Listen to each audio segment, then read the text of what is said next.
L'optimisme à la Condorcet est toute évidence injustifié. Nous n'avons absolument aucune garantie que l'histoire avancera dans la bonne direction. Et il mène à l'illusion que des idées éclairées, des plans de réforme pourraient en quelque sorte faire le travail à notre place.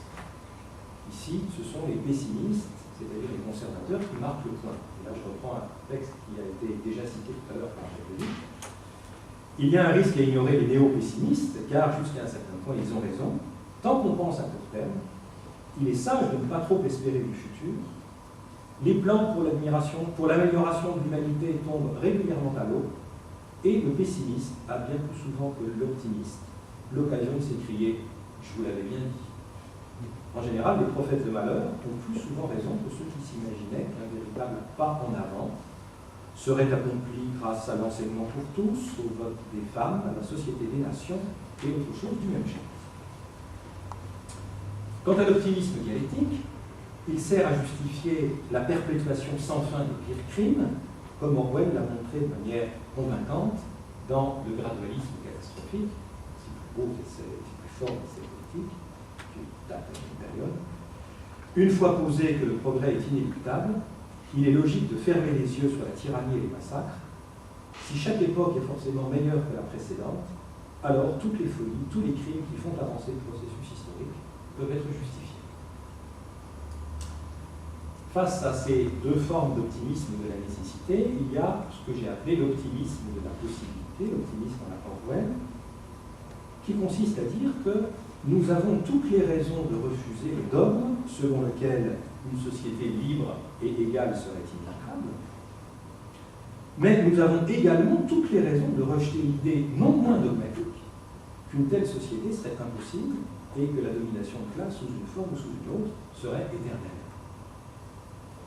Ici, les pessimistes ont un certain nombre d'objections pour lesquelles Orwell a un certain nombre d'arguments, contre lesquels plutôt Orwell a un certain nombre d'arguments. J'en prendrai simplement trois. Première objection, c'est celle qu'on trouve chez Burnham, dans ce considérable, dans l'élaboration des idées d'Orwell, qui est l'idée que de l'impossibilité d'une démocratie véritable et d'une société sans classe. Burnham est un penseur qui combine l'idée que l'ère du management signifie le dépassement du capitalisme et du socialisme, avec ce qu'il appelle le machiavélisme, c'est-à-dire l'idée que la politique n'est rien d'autre que la lutte pour le pouvoir, et que tout discours sur les valeurs est purement du mensonge ou de la manipulation.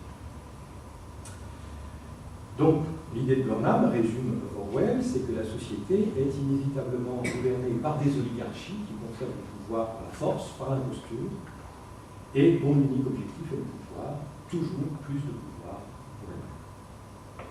Réponse d'Orwell. Une grande partie de l'enseignement de Machiavel a été invalidée par l'essor de la technologie moderne.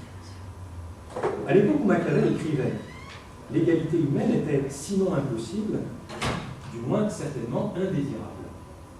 Au milieu de la pauvreté générale du monde, une classe privilégiée était nécessaire afin de maintenir en vie les arts de la civilisation. Dans le monde moderne, il n'existe pas de raison matérielle empêchant tous les êtres humains d'atteindre un niveau de vie relativement élevé, et cette nécessité disparaît. Toujours ce caractère rationnel du socialisme. L'égalité humaine est techniquement possible. Alors cet argument est intéressant parce que même si Orwell n'aime pas beaucoup l'âge de la machine, il en parle comme cela quelquefois, il est clair pour lui que c'est seulement grâce à la révolution industrielle et à ce que les marxistes ont appelé le développement de force productive que le socialisme a cessé d'être une utopie et qu'il a pu devenir un programme politique et économique véritable. Et par conséquent, toute idée de retour en arrière, à ses yeux, est une chimère. Il faut nous confronter au risque de l'âge de la machine ou bien renoncer à la politique. C'est comme ça qu'on voit les choses. Alors, la même exigence de réalisme disqualifie non seulement ce qu'Orwell appelle le médiévalisme de T.S. Eliot ou de Chesterton, mais également l'analyse économique beaucoup plus sérieuse de Hayek, de qui vient la deuxième objection. L'idée d'Hayek, c'est que la centralisation économique prônée par les socialistes conduit directement à la tyrannie. Réponse d'Orwell. il y a dans la population effectivement un désir profond, légitime de sécurité, c'est-à-dire d'État-providence.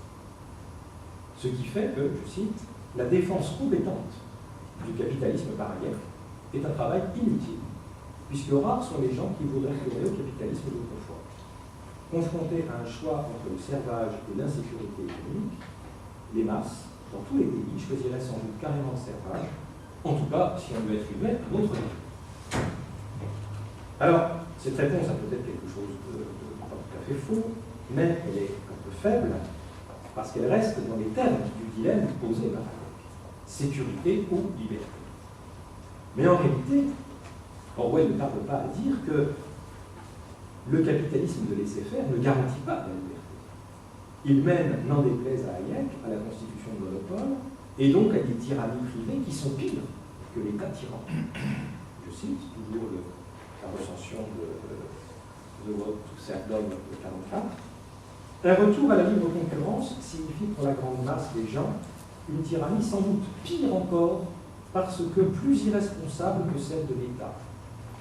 L'ennui avec la concurrence, c'est qu'il y a toujours un gagnant.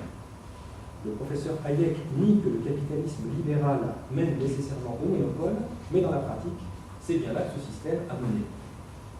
Autrement dit, le capitalisme d'Hayek, c'est l'insécurité plus la tyrannie. Alors, l'idée que l'extension des pouvoirs de l'État, si elle est démocratiquement contrôlée, est moins dangereuse pour la liberté que l'extension des pouvoirs et des intérêts privés, Orwell la défend jusque dans des domaines aussi sensibles que celui de l'information. En avril 1947, dans sa dernière des chroniques analyses, il suggère ainsi que certains journaux de la grande presse pourraient être avantageusement nationalisés.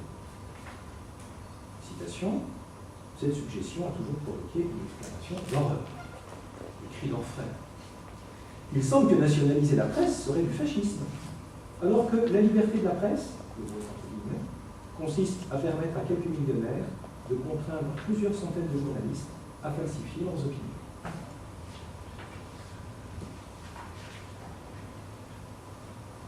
Troisième objection, celle de ce qu'on pourrait appeler les conservateurs antitotalitaires, ceux qui disent que le perfectionnisme conduit au totalitarisme ou tout désir de révolution conduit au goulag, et l'antitotalitarisme conservateur que nous avons bien connu en France à partir du milieu des années 70. Donc les sociétés qui cherchent à établir un paradis sur Terre finissent toujours dans la tyrannie.